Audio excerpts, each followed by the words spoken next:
Bertrand Lemartinel est co-directeur scientifique avec Louis Maroux du Festival international de géographie de Saint-Dié-des-Vosges.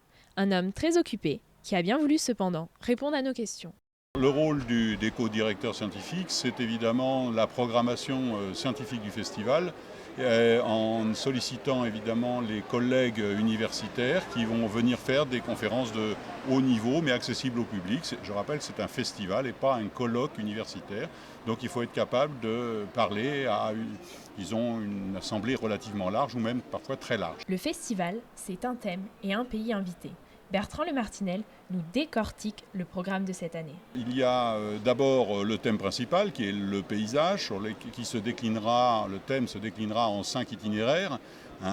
Les questions de l'aménagement et des paysages, la question de savoir s'il existe encore des paysages naturels, savoir aussi les questions d'esthétique qui jouent un grand rôle en matière de choix politiques, puisque les éoliennes par exemple, il y en a qui n'aiment pas dans leur champ.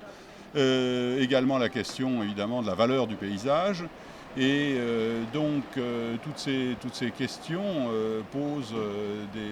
interrogent naturellement très, très fortement.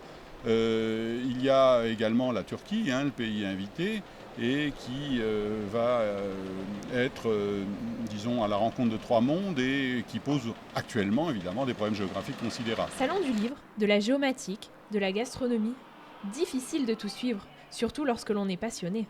Salons qui ont une importance considérable, comme le salon de la géomatique. Et ce salon de la géomatique est évidemment couplé à un itinéraire particulier qui est celui qu'on a intitulé des écrans dans le paysage, pour dire combien évidemment les paysages virtuels prennent un rôle important dans les décisions quotidiennes des aménageurs. Par exemple quand on installe une voie ferrée ou un pont. Et puis à côté de ce salon de la géomatique, il y a bien sûr le concours de posters scientifiques, qui est quelque chose qui a un succès considérable. Nous avons eu plus de 100 propositions cette année, et il n'y aura évidemment qu'un lauréat et quelques accessites.